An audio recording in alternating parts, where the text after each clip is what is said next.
Good morning my brother. Good morning. Yes, nilikuwa nataka kukuambia hivi. Eh. Shughuli ambazo nafanya mimi na bibi yangu ni private za mimi na bibi yangu Kwa hivyo hiyo tabia kwamba wewe ukitoka unakuja kwa dirisha yetu unachungulia, shame on you. God have mercy upon us. Usipende kuchungulia mambo ya watu, shughulika na kwako. Unakuja kuchungulia unataka kuona nini? Nimechungulia wapi? Kwa dirisha yangu, unakuja hapo mpaka umekata waya sasa hivi kwa sababu ya kuchungulia kwako.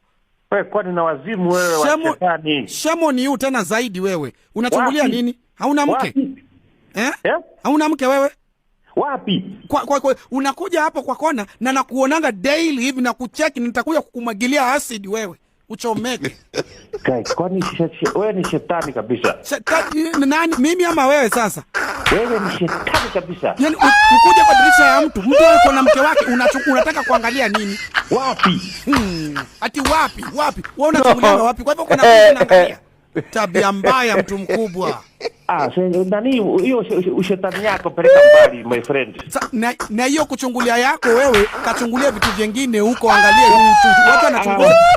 Ukiona nikichungulia mwagilia acid kumbafu wewe. Watu wako kwa microscope wanaangalia, wanachungulia dawa za corona, wewe unachungulia watu wakiwa wamelala. Kwa nini? Wewe ni shetani ya wapi? Ona huyu. Hauna mke? My friend, I don't do that. Tafuta mke, utamaliza sabuni wewe. Mimi ni mtu mzima my friend. Ndio hapo jiulize, mtu mzima mbona madirisha ya watu hautoki? Sijawahi shungulia dirisha ya mtu mimi. Hujawahi shungulia? Huo unachungulia nini? Ile dirisha umwambani ya mnyama? Si ni watu wanaishi hapo ndani? Wapi? Mpaka unakuja na matochi.